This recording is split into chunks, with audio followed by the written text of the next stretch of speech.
Hello friends, स्वागत है आप सभी का मेरे YouTube channel SB coaching classes पर। और जैसा कि मैंने आपको अपने पिछले वीडियो में अर्ध सेल यानी कि इलेक्ट्रोड की परिभाषा और उसके प्रकार यानी इलेक्ट्रोड का जो वर्गीकरण होता है दो भागों में वो समझा दिया था। वहां पर मैंने आपको अर्ध सेल के विषय में भी बताया था। इलेक्ट्रोड का ही दूसरा नाम होता था अर्ध सेल। और इलेक्ट्रोड कितने प्रकार का हो सकता है ये भी मैंने आपको बता दिया था, है ना, कि इलेक्ट्रॉन स्थानांतरण के आधार पर दो प्रकार का हो सकता है, एनोड और कैथोड। और दूसरा जो आपका होता है कि रासायनिक क्रिया के आधार पर दो प्रकार का था, तो सक्रिय इलेक्ट्रोड, निष्क्रिय इलेक्ट्रोड। तो वहां तक मैंने आपको पढ़ा दिया था। आज का जो हमारा टॉपिक रहेगा वो जस्ट उसी के आगे है, डेनियल सेल यानी प्राथमिक सेल है। और प्राथमिक सेल में जो पहला एग्जाम्पल हमें मिलता है वो डेनियल सेल। और डेनियल सेल में जिस सेल का नाम लिया जाता है वो है गैल्वेनी सेल। यानी गैल्वेनी सेल आपका डेनियल सेल का क्या है, एग्जाम्पल है। ठीक, तो चाहे डेनियल सेल के नाम से पूछा जाए या गैल्वेनी के नाम से पूछा जाए, दोनों में आपको यही करना होगा जो मैं बताने जा रहा हूं। यही करना भी होगा, यही चित्र भी होगा, यही लिखना भी होगा जो मैं बताऊंगा। ठीक, चलिए। तो गैल्वेनी या डेनियल सेल, देखिए गैल्वेनी या डेनियल सेल जो होता है वो एक प्रकार का प्राथमिक सेल होता है। इस प्रकार के सेल को पुनः चार्ज नहीं किया जा सकता। ये भी मैंने आपको बताया था कि जितने भी प्राथमिक सेल होते हैं या विद्युत रासायनिक सेल, विद्युत रासायनिक सेल को ही क्या कहते हैं, प्राथमिक सेल। और प्राथमिक सेलों को दोबारा चार्ज नहीं किया जा सकता है कि नहीं। तो इतनी बात तो आपको पहले से ही पता थी। तो यहां पर क्या करना होगा कि ये जो डेनियल सेल होता है, देखिए मैंने ये डायग्राम कल आपको बना करके समझाया था। मैंने कहा था कि ये डायग्राम किसका है, अर्ध सेल का। कैसे पता चला कि अर्ध सेल है, तो जब मैंने कहा था कि ये डायग्राम आधा होगा तो इसे कहेंगे अर्ध सेल। कल भी मैंने आपको बताया था ये जिंक की छड़ है। अर्ध सेल की डेफिनेशन कल मैंने बताई थी कि जिस धातु की या जब किसी धातु की क्षण को उसी के लवण के विलयन में डाला जाता है तो धातु की क्षण विलयन के सापेक्ष या तो धनावेशित हो जाएगी या तो ऋणावेशित हो जाएगी। यानी उस पर या तो प्लस चार्ज आएगा या फिर माइनस का चार्ज आएगा। ठीक, तो यहाँ पर क्या है कि जिंक की क्षण है। कल मैंने आपको समझाया था कि जिंक क्या करता है, तो जिंक की क्षण इलेक्ट्रॉन त्यागने की क्षमता रखती है। यानी जिंक बहुत आसानी से इलेक्ट्रॉनों का त्याग करता है। तो जिंक इलेक्ट्रॉनों का त्याग करेगा तो Zn डबल प्लस के रूप में कहाँ आएगा, विलयन के अंदर, है कि नहीं। तो विलयन के अंदर अगर आएगा, Zn डबल प्लस विलयन के अंदर आएगा तो प्लस वाले की सांद्रता या मात्रा कहाँ, विलयन के अंदर बढ़ जाएगी। तो ये विलयन कैसा हो जाएगा, टोटल धनात्मक हो जाएगा। और जिंक की क्षण पर क्या हो जाते थे, इलेक्ट्रॉन इकट्ठा हो जाते थे। तो जिंक की क्षण क्या हो जाती है, ऋणावेशित हो जाती है। तो विलयन धनावेशित हो गया, जिंक वाले में विलयन धनावेशित, क्षण ऋणावेशित, है कि नहीं। तो सापेक्ष का मतलब तुलना में, है ना, कि उसका विलयन कैसा होगा और वो क्षण कैसी होगी। तो जिंक वाले केस में मैंने देखा कि विलयन कैसा हो जाएगा, धनात्मक, क्षण कैसी हो जाएगी, ऋणात्मक। क्षण पर माइनस चार्ज आया। ठीक, ये इसकी बात हो गई। उसके बाद कॉपर वाला भी मैंने आपको बताया था कि ये इलेक्ट्रॉन छोड़ेगा तो यहाँ ये वायर कनेक्ट है, इस वायर के द्वारा इलेक्ट्रॉन इधर जाएंगे, है कि नहीं। तो उसको ग्रहण करने के लिए इधर देखिए क्या है, कॉपर की क्षण है, कॉपर सल्फेट का विलयन है। यानी जिस धातु की क्षण उसी के लवण का विलयन। तो कॉपर की क्षण है तो कॉपर सल्फेट का विलयन हो गया। अब इस विलयन के अंदर Cu डबल प्लस होगा, SO4 डबल माइनस होगा। तो यहां से क्या, जब इलेक्ट्रॉन यहां से आएंगे तो ग्रहण करने के लिए कौन जाएगा, कॉपर, Cu। तो इलेक्ट्रॉन ये जब यहां पर आएंगे क्षण पर, कौन सा कॉपर इलेक्ट्रॉन ग्रहण करने जाएगा, तो ये जो विलयन के अंदर है, विलयन के अंदर कॉपर कैसे होगा, Cu डबल प्लस के रूप में। ये क्या करेगा कि इस विलयन के अंदर जो आपका कॉपर है Cu, वो क्या करेगा, इलेक्ट्रॉन को त्याग करेगा, कहाँ, विलयन के अंदर। यानी यहां से कॉपर क्या करेगा, दो इलेक्ट्रॉन को इस विलयन के अंदर छोड़ देगा, है ना। इलेक्ट्रॉनों को कहाँ छोड़ेगा, विलयन के अंदर। और खुद कहाँ चला जाएगा, Cu डबल प्लस के रूप में खुद चला जाएगा। Cu डबल प्लस के रूप में कहाँ चला जाएगा, इस क्षण के ऊपर।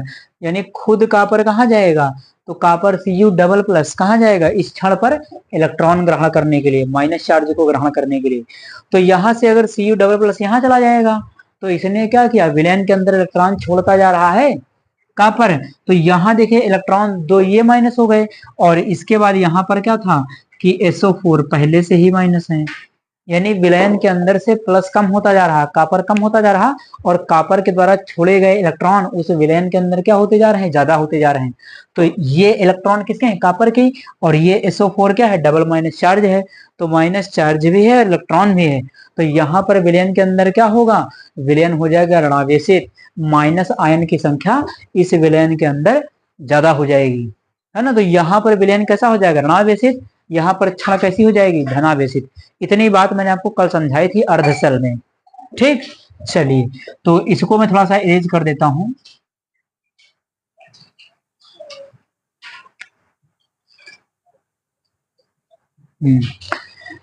ये है, अब हमें क्या करना होगा, अब हमें इसको देखना होगा।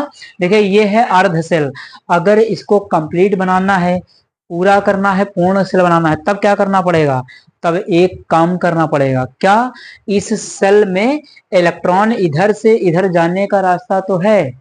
तो अगर इलेक्ट्रॉन क्या है, माइनस चार्ज, नेगेटिव चार्ज, तो नेगेटिव चार्ज इधर से इधर की ओर जा रहा है ना।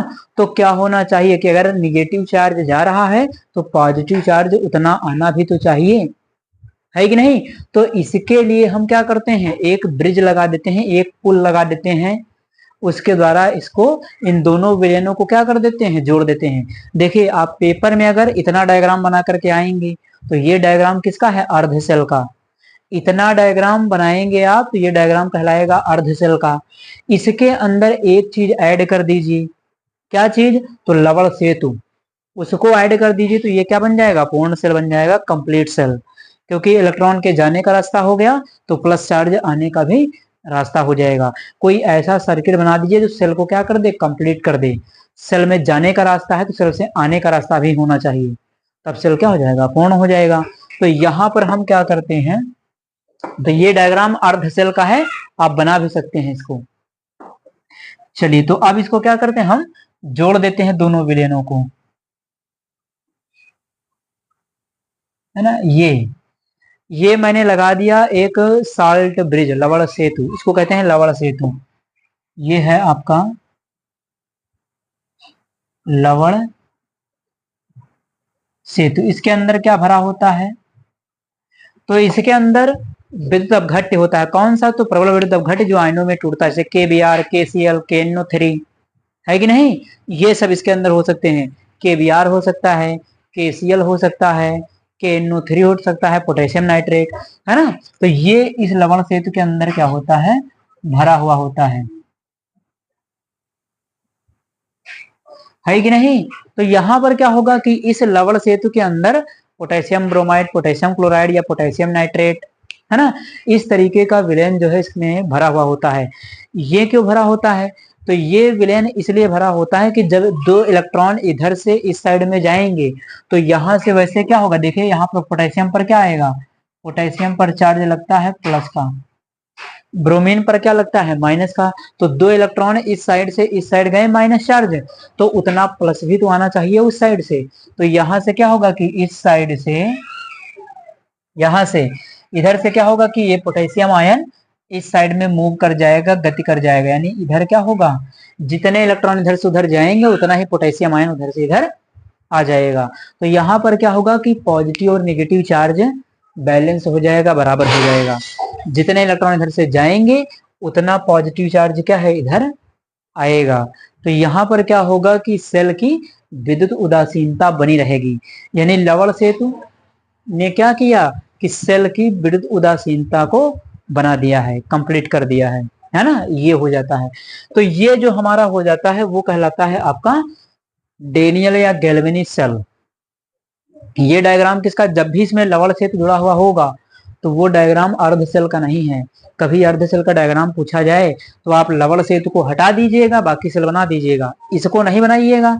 इसको जब नहीं बनाएंगे तो ये कहलाएगा अर्ध सेल। अगर आपने इसको भी बना दिया लवण सेतु को सेल के अंदर तो ये कहलाएगा पूर्ण सेल। अब ये अर्ध सेल नहीं है, ठीक। तो यहाँ पर हमारा क्या हो जाएगा, ये लवण सेतु हो जाएगा। उसके बाद अब इसमें हमें देखना क्या होगा कि इसके अंदर देखिए एनोड क्या है, जिंक की छड़ है, और एनोड कैसा है, ऋणावेशी तो है, माइनस वाला चार्ज वाला है। यानी एनोड पर यहाँ पर क्या होता है, ऋणावेश होता है, ठीक। उसके बाद ये क्या है, तो ये इलेक्ट्रॉन दिखाया गया है। इलेक्ट्रॉन कहाँ से कहाँ जा रहा है देखिए, तो इलेक्ट्रॉन जो जा रहा है वो इधर से इधर की ओर जा रहा है ना, यानी माइनस वाले से प्लस वाले की ओर इलेक्ट्रॉन जा रहा है। ठीक, अब विद्युत धारा इसमें पूछी जाए किधर बहेगी, तो इलेक्ट्रॉन के जस्ट उल्टा, जिधर इलेक्ट्रॉन मूवमेंट करते हैं उसके उल्टा क्या बहती है, विद्युत धारा, है ना। तो इलेक्ट्रॉन इधर जा रहे हैं तो विद्युत धारा किधर होगी, इधर होगी, है ना। यानी ये डायरेक्शन किसकी है, विद्युत धारा की। ये जी क्या है, तो जी है गैल्वेनोमीटर, है ना, कैपिटल जी लिखा हुआ है, तो जी है गैल्वेनोमीटर। ये क्या करता है, तो ये आपका जो है धारा को मापता है इसके अंदर। ठीक, तो ये हो जाएगा, इलेक्ट्रॉन इधर गए और उतना चार्ज क्या है इधर से इधर आ जाएगा। अब ये जो पोटेशियम ब्रोमाइड भरा हुआ है केबीआर या जो भी विद्युत अपघट्य का विलयन इसमें भरा हुआ होता है, तो इसमें देखिए जो लिक्विड भरा इसको कहते हैं अगार अगार जल, है ना, इसको कहते हैं अगार अगार जल। ये जल इसलिए भरा हुआ होता है क्योंकि इसमें इसके अंदर के जो आयन हैं, यानी ये जो धनायन और ऋणायन है, वो आसानी से मूवमेंट कर सकें, आसानी से गति कर सकें, इसलिए इस लवण सेतु के अंदर अगार अगार जल भरा हुआ होता है ना। एक द्रव होता है, लिक्विड होता है जो इसके अंदर फिल होता है लवण सेतु के अंदर। ठीक, तो ये हो गई बात। उसके बाद क्या करना होगा, अब हमें क्या करना होगा कि इसकी थ्योरी लिखनी होगी। मान लिया सेल का डायग्राम बना लिया आपने, अब इसकी थ्योरी भी तो लिखना होगा। तो थ्योरी में कुछ नहीं करना, जो डायग्राम में बना हुआ है आप सीधे वही लिखते जाइए बस। थोड़ी सी बातें तो आप पहले से भी आपको पता है कि डेनियल सेल क्या है, एक प्रकार का प्राथमिक सेल है ना। अब प्राथमिक सेल है या ये विद्युत रासायनिक सेल भी इसको कह सकते हैं। और अगर विद्युत रासायनिक सेल है तब ये क्या करता है, विद्युत ऊर्जा को रासायनिक ऊर्जा में परिवर्तित करने का काम करता है कि नहीं। तो यहां पर क्या हो जाएगा कि इतनी कहानी हम लिख सकते हैं कि प्राथमिक सेल है, दोबारा चार्ज नहीं किया जा सकता है, इतना पॉइंट हम लिख सकते हैं। उसके बाद जो जो इस सेल में बना हुआ है वो बताते चले जाइए। जैसे क्या बताएंगे, कहानी थ्योरी में क्या लिखेंगे, तो इस सेल में चालू कर देंगे, है ना, कि इस सेल में जिंक की एक क्षण होती है ना, जिंक की क्षण जिंक सल्फेट के विलयन में पड़ी होती है ना, जो एनोड का कार्य करती है। यानी जिंक की क्षण क्या कर रही है, एनोड का कार्य, जिस पर क्या होता है, ऋणावेश होता है। देखिए माइनस चार्ज है, यानी इसमें लिखेंगे कि इस प्रकार के सेल में जिंक की क्षण एनोड का कार्य करती है। ठीक, यहां से क्या होगा, उसके बाद एनोड का कार्य करती है तथा कॉपर की क्षण क्या करती है, कैथोड का कार्य करती है। इतनी बात लिखेंगे कि जिंक की क्षण एनोड का कार्य करती है, कॉपर की क्षण कैथोड का कार्य करती है। उसके बाद क्या लिखेंगे, उसके बाद लिखेंगे कि एनोड पर क्या होता है, एनोड पर जिंक का ऑक्सीकरण होता है ना। तो एनोड पर जिंक का ऑक्सीकरण होता है, इसमें लिखेंगे कि एनोड पर जिंक का ऑक्सीकरण होता है ना, तथा कैथोड पर कॉपर का अपचयन होता है। यानी यहाँ पर जिंक का क्या होगा, ऑक्सीकरण होगा, कैथोड पर क्या होगा, अपचयन होता है ना। इतनी बात लिख देंगे। उसके बाद फिर यहाँ पर लिखेंगे कि सेल को पूर्ण करने के लिए, है ना, सेल को कंप्लीट बनाने के लिए या सेल को जोड़ने के लिए या सेल को पूर्ण करने के लिए इसमें एक लवण सेतु लगा दिया जाता है या लवण सेतु जुड़ा होता है ना, जिसके अंदर KBr, KCl या KNO3 अगार अगार जल नामक द्रव में भरा हुआ होता है ना। तो ये लिख सकते हैं कि सेल को पूर्ण करने के लिए इसमें लवण सेतु जोड़ दिया जाता है। इस लवण सेतु के अंदर पोटेशियम ब्रोमाइड, पोटेशियम क्लोराइड या पोटेशियम नाइट्रेट नामक विलयन अगार अगार जल में भरा हुआ होता है। ठीक, इतनी बात लिख देंगे इसके अंदर, तो ये हो जाएगा हमारा इसकी थ्योरी। उसके बाद इसमें क्या लिखेंगे कि इस सेल का विद्युत वाहक बल, ये क्वेश्चन कभी कभी ऑब्जेक्टिव में आ भी जाता है कि जो डेनियल सेल है उसका विद्युत वाहक बल कितना होता है, तो 1.1 वोल्ट इसका विद्युत वाहक बल होता है। ठीक, तो 1.1 वोल्ट इसका विद्युत वाहक बल होता है, ये भी लिख सकते हैं उसमें। उसके बाद यहाँ पर क्या होगा कि एनोड पर जिंक का ऑक्सीकरण होने से एनोड से इलेक्ट्रॉन निकलते हैं जो कैथोड यानी कॉपर के इलेक्ट्रोड की ओर गति करते हैं, है ना, और इन्हें ग्रहण करने का काम कौन करता है, कॉपर करता है। ठीक, अब इतनी कहानी इसकी लिख गई। है ना, जो इस डायग्राम में बना हुआ है वही सेम टू सेम आपको लिखना है कि इसमें कौन एनोड है, कौन कैथोड है, एनोड क्या कर रहा है, कैथोड क्या कर रहा है, सेल को कंप्लीट कौन कर रहा है, तो लवण सेतु कर रहा है, लवण सेतु के अंदर कौन सा आपका विद्युत घट्ट भरा हुआ है उसको बताना, KBr या जो भी KCl भी लिखे देखेंगे कहीं लिखा हुआ मिल सकता है, या KNO3 मिल सकता है, पोटेशियम नाइट्रेट। ठीक, तो ये भरा हुआ होता है और ये क्या करता है कि जो लवण सेतु है वो सेल को कंप्लीट करने का काम करता है ना। तो ये बातें आप लिख सकते हैं। तो ये तो हो गई इसकी थ्योरी की, इसकी थ्योरी में क्या लिखेंगे, जो इसमें हो रहा है वही आपको लिखना भी है। अब उसके बाद क्या करना होगा, अब उसके बाद इस सेल में होने वाली अभिक्रियाएं आपको लिखनी होंगी। यानी क्वेश्चन पूछा जाता है कि जो आपका गैल्वेनिक सेल है, गैल्वेनिक सेल का सचित्र वर्णन कीजिए, है ना, या गैल्वेनिक सेल का सचित्र वर्णन कीजिए तथा इसमें होने वाली रेडॉक्स अभिक्रियाओं को लिखिए और सेल निरूपण बनाइए। सेल अभिक्रिया और सेल समीकरण भी कहा जा सकता है। तो मैं सारी बातों का डिस्कशन आपसे करता हूं। तो यहां पर क्या करना होगा फिर हमें, तो अब हमें इसमें लिखना होगा कि सेल में होने वाली अभिक्रियाएं, लेकिन उसको बताने से पहले मैं एक छोटी सी चीज आपको बता देता हूं। क्या वो ये है R R C P L O N A N, ये यानी RRCP और LOAN यानी लोन। ये क्या है, लोन, ये RRCP क्या है, ये लोन क्या है। तो जब आप कभी डायग्राम बनाते हैं, मान लिया कभी प्रैक्टिस करके अच्छे से नहीं गए तो आपके दिमाग में ये बात नहीं आती है इतनी जल्दी कि इसमें एनोड पर माइनस था कि कैथोड पर माइनस था कि कैथोड पर प्लस था कि एनोड पर प्लस था, कंफ्यूजन क्रिएट हो जाता है वहां पर। तो इस सेल के लिए एक छोटी सी ट्रिक है, RRCP, आर से क्या होगा राइट, राइट मीन्स होगा दाया, है ना, आर से क्या होगा रिडक्शन, रिडक्शन में क्या होता है अपचयन, सी से क्या होगा कैथोड, पी से क्या होगा पॉजिटिव धनात्मक, यानी दाई और अपचयन कैथोड पॉजिटिव। अब ये मेरे दाई साइड में पड़ेगा, देखिए ये इस साइड में है दाई साइड में, तो ये किधर है इलेक्ट्रोड, ये हमारा दाई साइड में है। एग्जाम में जब आपसे प्रश्न आता है तो जो हमारे दाएं है वो दाएं, जो हमारे बाएं है वो बाएं, है ना। तो यहाँ पर क्या होगा कि ये हमारा क्या RRCP right reduction cathode positive, इससे याद रखेंगे। राइट मीन क्या होता है दाया, है ना, रिडक्शन, रिडक्शन का मतलब अपचयन, यानी दाहिनी ओर क्या होता है अपचयन होता है और दाहिनी ओर कैथोड होता है। कैथोड कैसा होता है, P फॉर पॉजिटिव। तो राइट रिडक्शन कैथोड पॉजिटिव, ये एक ट्रिक है याद रखने की। ठीक, उसके बाद इधर लिखा हुआ है L से क्या होगा लेफ्ट, मतलब बाई ओर, ऑक्सीडेशन ऑक्सीकरण, ए से क्या हो जाएगा एनोड, एन से क्या हो जाएगा निगेटिव, यानी लेफ्ट ऑक्सीडेशन एनोड निगेटिव, ये बन जाएगा। यानी बाई ओर ऑक्सीकरण होगा और एनोड कैसा होगा निगेटिव होगा, ऋणात्मक होगा। तो ये एक छोटी सी ट्रिक है, छोटा सा कॉन्सेप्ट है जिसके द्वारा आप ये याद रख सकते हैं कि सेल में एनोड माइनस होगा कि कैथोड माइनस होगा, एनोड पर ऑक्सीकरण होगा कि कैथोड पर ऑक्सीकरण होगा, है ना। इन बातों को ध्यान करने के लिए आप इसको जरूर साइड में लिख लीजिएगा, जहां पर डायग्राम बनाइएगा तो इसको जरूर लिख लीजिएगा, है ना। तो आप इसका स्क्रीनशॉट ले लीजिए डायग्राम का, फिर मैं इसकी जो समीकरण वगैरह हैं उनको आपको बताता हूं। तो सबसे पहले समीकरण जब हमको लिखनी होगी तो सबसे पहले हमें समीकरण लिखनी होगी एनोड पर होने वाली अभिक्रिया।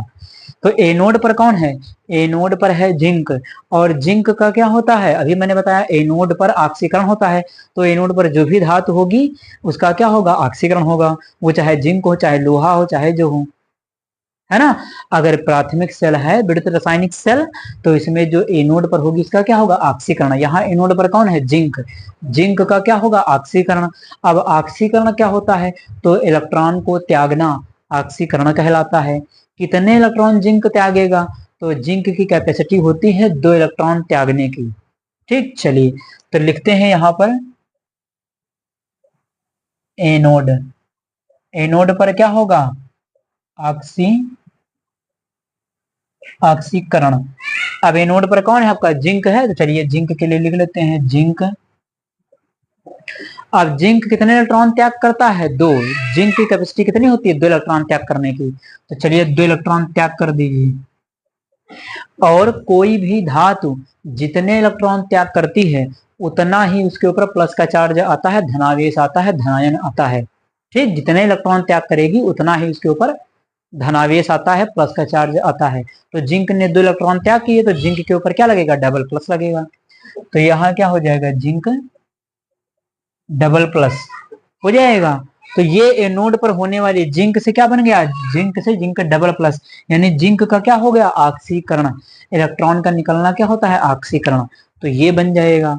उसके बाद कैथोड पर क्या होता है, तो कैथोड पर अपचयन होता है। अभी देखा RRCP, right reduction cathode positive, सामने बना भी हुआ है कि नहीं। तो कैथोड पर क्या होगा, अपचयन होगा।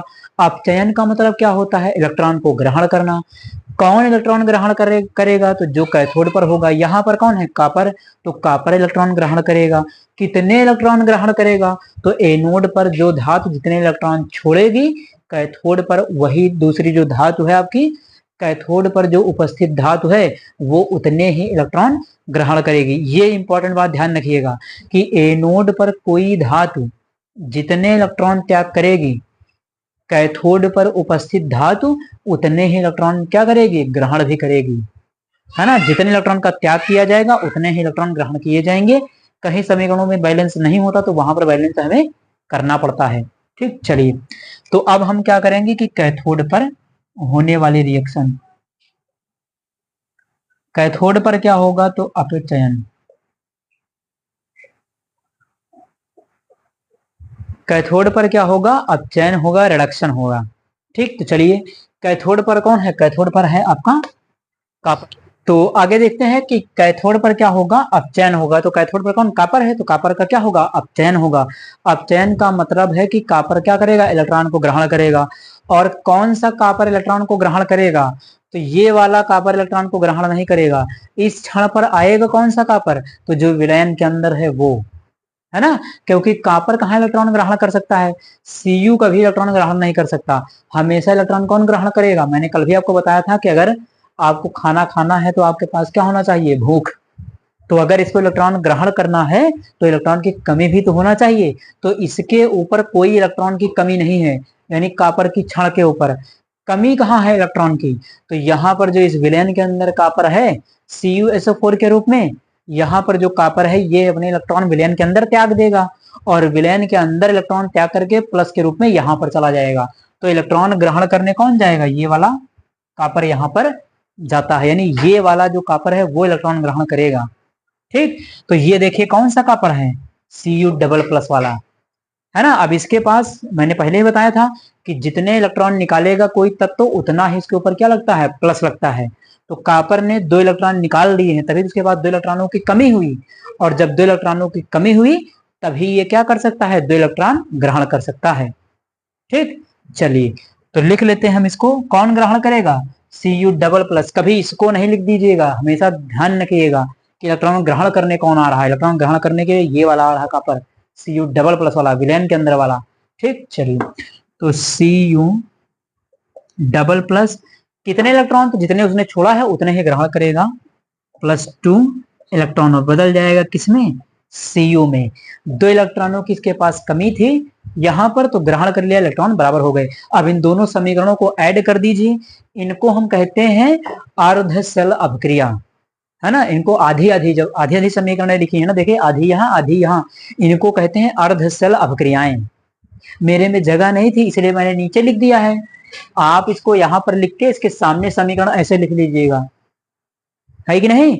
इसके सामने भी समीकरण क्या है, ऐसे लिख दीजिएगा। डायग्राम इसलिए नहीं मिटाल रहा हूं कि डायग्राम से बहुत सारी बातें आपको बीच बीच में क्लियर करवानी होंगी, इसलिए बार बार हम डायग्राम तो बना नहीं सकते हैं आपके सामने, है कि नहीं। तो इसलिए मैंने इसको ऐसे लिख दिया है। अब इसको ऐसे भी लिख सकते, तो चलिए अब इन दोनों समीकरणों को क्या करेंगे, 2 अर्ध समीकरणों को जोड़ने से एक पूर्ण समीकरण बन जाएगी। तो ये दोनों आधी समीकरण जोड़ दीजिए, अब एक कंप्लीट समीकरण आपकी बन जाएगी, यानी पूर्ण सेल अभिक्रिया जिसको कहते हैं। अर्ध समीकरणों को जोड़ने पर पूर्ण सेल अभिक्रिया बन जाएगी। चलिए ऐड कर देते दोनों को। तो क्या करते हैं यहां से हम, इस साइड में मैं आपको ऐड करके दिखा देता हूँ। अब नीचे मैं आपको ऐड करके दिखाता हूँ, है ना। तो ये क्या है आपका, ऊपर वाला है जिंक है, और जिंक डबल प्लस +2 इलेक्ट्रॉन, ये ऊपर वाली समीकरण लिख लिया। ठीक, नीचे वाली समीकरण कौन सी है, ये है Cu double plus plus 2 electron. ठीक, 2 इलेक्ट्रॉन ये ग्रहण करेगा। इधर क्या बना है इसमें, तो कॉपर बना हुआ है। अब देखिए अपोजिट साइड में जो चार्ज हैं, एरो के दाईं ओर, एरो के बाईं ओर, दोनों समीकरणों में अगर इलेक्ट्रॉन बराबर है तो उन्हें काट दीजिए, कहीं बराबर नहीं होंगे तो इलेक्ट्रॉन को बराबर करना होगा। वो जब मैं आपको सवाल करवाऊंगा तो वहां बता दूंगा। ठीक, चलिए, तो 2 इलेक्ट्रॉन से ये 2 इलेक्ट्रॉन क्या हो जाएंगे, कैंसिल आउट हो जाएंगे। ठीक, अब ये दोनों इलेक्ट्रॉन कैंसिल आउट कर दिया तो यहां से हम क्या करेंगे, इस समीकरण को जोड़ करके पूर्ण सल अभिक्रिया बना देंगे। तो ये इलेक्ट्रॉन इलेक्ट्रॉन क्या किए, विपरीत साइड में थे, कट गए। अपोजिट साइड में जितने इलेक्ट्रॉन होते हैं वो क्या होंगे, कैंसिल हो जाएंगे। ठीक, अब क्या है कि बाईं साइड का ये पक्ष कौन सा है, बायां पक्ष है, तो बाईं ओर का बाईं ओर लिख दीजिए, दाईं ओर का दाईं ओर लिख दीजिए।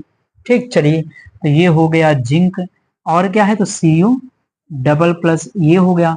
इधर क्या बचा दाईं ओर, जो दाईं ओर जिंक डबल प्लस और Cu बचा, तो इसको लिख दीजिए, तो zinc double plus plus Cu।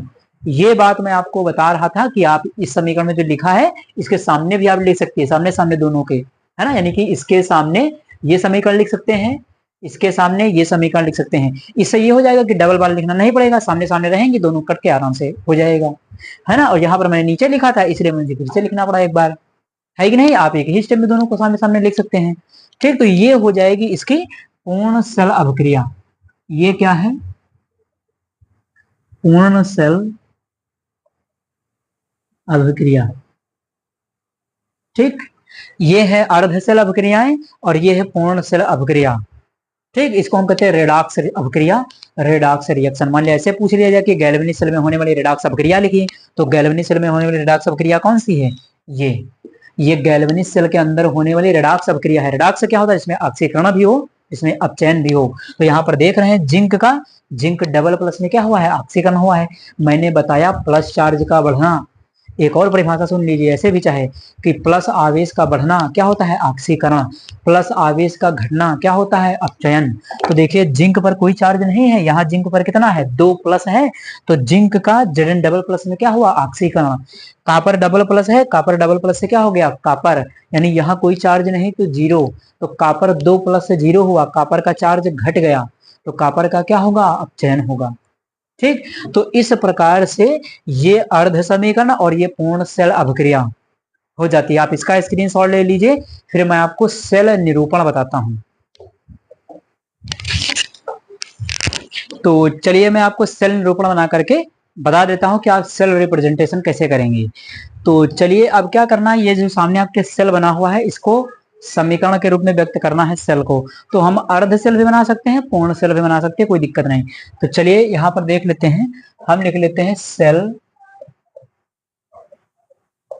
Cell निरूपण। सेल निरूपण में क्या करना होगा, आपको सेल बनाना होगा। कैसे सेल बनाएंगे, चलिए देखते हैं। मैंने ले लिया यहाँ पर जिंक, जिंक लिया, ये है जिंक, जिंक लिखा हुआ, जिंक की छड़ है। तो यहां पर क्या किया कि एक ये सीधी लाइन खींच दी, ये क्या है, इस लाइन को कहते हैं जिंक की छड़। ये जिंक धातु हो गई, ये जिंक की छड़ है। जिंक की छड़ किसमें पड़ी हुई, जिंक सल्फेट में। तो उसके लिए हम क्या करेंगे, यहां पर लिख देंगे Zn डबल प्लस, ये है।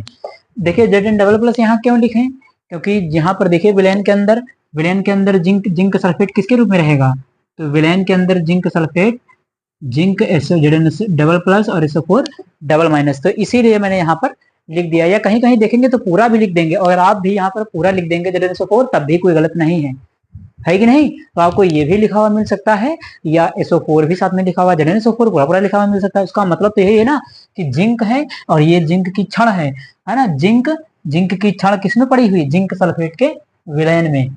और यहाँ पर क्या लिखा होता है, तो यहाँ पर S लिखा होता है, इसका मतलब सॉलिड यानी ठोस, और यहाँ पर लिखा होता है AQ, AQ यानी एक्वस, एक्वस का मतलब क्या होता है, जलीय। ठीक, तो ये हो गई आपकी जिंक की क्षण, यानी जिंक के लिए आपने सेल निरूपण लिख दिया, इस वाले इलेक्ट्रोड के लिए या अर्ध सेल के लिए आपने सेल निरूपण ऐसे लिख दिया। ये किसके लिए है, तो ये एनोड पर होने वाले के लिए है, है कि नहीं। ऐसे आपको क्या लिखना है, कैथोड पर होने वाले के लिए भी लिखना है। अब कैथोड पर के कैसे लिखेंगे, कैथोड पर कौन है, तो कैथोड पर यहाँ पर जो आएगा वो कौन आएगा, Cu डबल प्लस।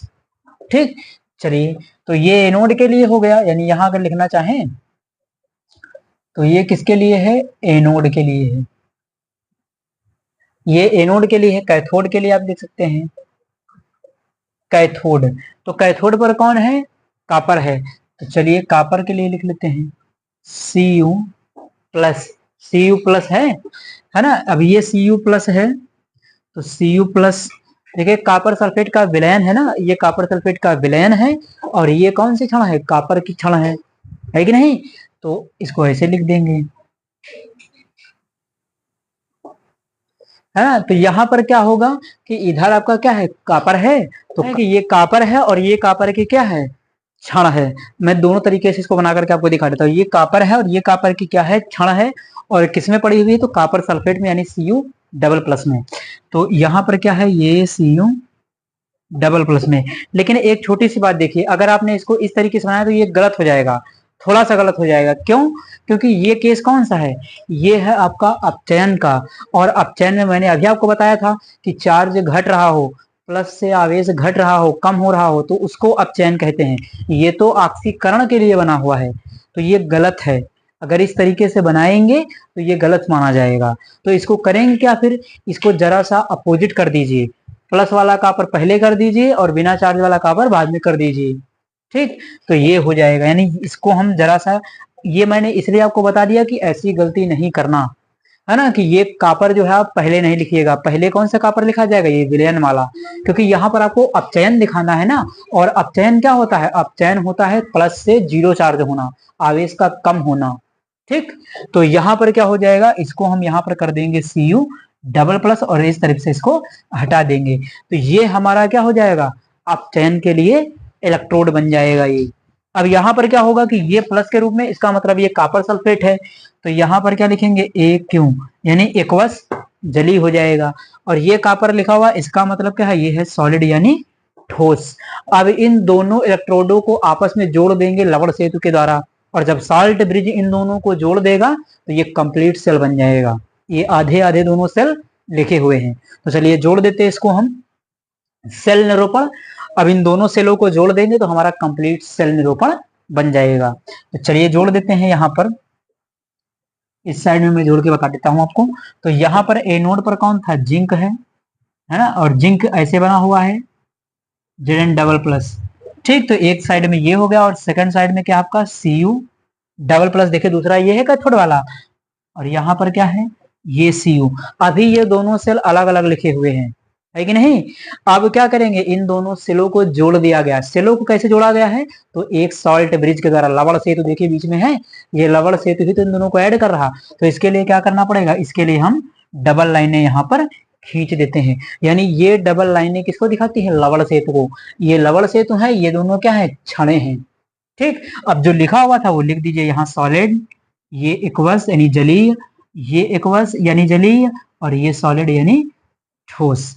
तो इस प्रकार से ये क्या हो जाएगा आपका, ये हो जाएगा सेल निरूपण, यानी सेल रिप्रेजेंटेशन, है ना, सेल निरूपण, सेल रिप्रेजेंटेशन। तो इस प्रकार से सेल निरूपण आपका किया जाएगा। आप कैथोड पर होने वाले समीकरणों को लिखिए, एनोड पर होने वाले समीकरणों को लिखिए, इसको कहते हैं सेल निरूपण। ये सेल के रूप में प्रदर्शित हो गया। लेकिन ध्यान मेरा वही केस रखिएगा जो मैंने अभी आपको पीछे बताया है कि पहले कापर नहीं होगा। अगर पहले कापर हो जाएगा तो गलत हो जाएगा, है कि नहीं, क्योंकि यहाँ मुझे अपचयन दिखाना होता है ना।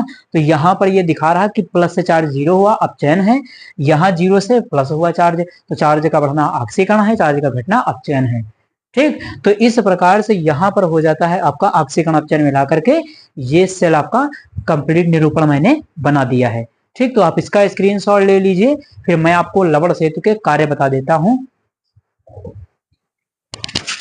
तो चलिए देख लेते हैं यहाँ पर लवण सेतु के कार्य, यानी फंक्शंस ऑफ सॉल्ट ब्रिज।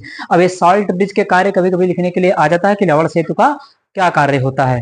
तो सॉल्ट ब्रिज देखिए क्या कर रहा है, पहला क्या करता है कार्य, देखिए पहला पॉइंट इसमें लिख लेंगे कि ये क्या करता है, सेल को जोड़ने का कार्य करता है। यानी पहला काम क्या कर रहा है कि सेल को कंप्लीट करने का काम कर रहा है या परिपथ को कंप्लीट करने का काम करता है। तो नंबर फर्स्ट क्या लिखेंगे कि नंबर फर्स्ट लिख लेंगे सेल को पूर्ण करने का कार्य करता है, करने का कार्य करता है। यानी सेल परिपथ को या सेल को पूर्ण करने का कार्य करता है। नंबर दो क्या करता है, नंबर दो देखिए यहां पर क्या हो रहा था कि इलेक्ट्रॉन जितने इधर गए उतना प्लस चार्ज इधर आया, यानी ये सेल की विद्युत उदासीनता को बनाए रखता है। तो नंबर दो क्या हो जाएगा, नंबर दो हो जाएगा कि यह विद्युत उदासीनता को, विद्युत उदासीनता को बनाए रखता है, ये हो जाएगा। तो सेल की विद्युत उदासीनता को क्या करता है, ये बनाए रखता है। तो यहां पर हमारे क्या हो जाता है कि लवण सेतु के आपके ये दो कार्य हो जाते हैं। दो मेन फंक्शन आपके लवण सेतु के हैं, बाकी तो आप और भी एक आध लिख सकते हैं, है ना, कि लवण सेतु और क्या करता है कि यहाँ आयनों के संचालन में सहायता करता है। भाई लवण सेतु के अंदर क्या है, अगार अगार जल भरा हुआ है, तो इसके द्वारा क्या है कि आयन आसानी से गति कर रहे हैं, है कि नहीं। तो आप ये भी कर सकते हैं, लेकिन जो दो मेन फंक्शन लवण सेतु के होते हैं वो आपके सामने लिख दिया है मैंने। तो इस प्रकार से आज मेरा जो टॉपिक था डेनियल सेल और जिसका एग्जांपल है गैल्वेनी सेल, वो मैंने आपको करवा दिया। गैल्वेनी सेल क्या होता है ये बताया था, उसका डायग्राम बता दिया, उसमें कौन कौन सी अभिक्रियाएं होती हैं वो बता दिया, उसका सेल निरूपण कैसे लिखा जाएगा वो भी मैंने आपको बता दिया। उसमें लगा हुआ जो लवण सेतु है, उस लवण सेतु के कार्य क्या होते हैं जो कि कभी कभी पूछ लिए जाते हैं अक्सर, तो ये भी मैंने आपको बता दिया है। उम्मीद करता हूं कि आप सभी को ये समझ में आया हुआ होगा, और ज्यादा से ज्यादा चैनल को शेयर करते रहिए। Thanks for watching this video.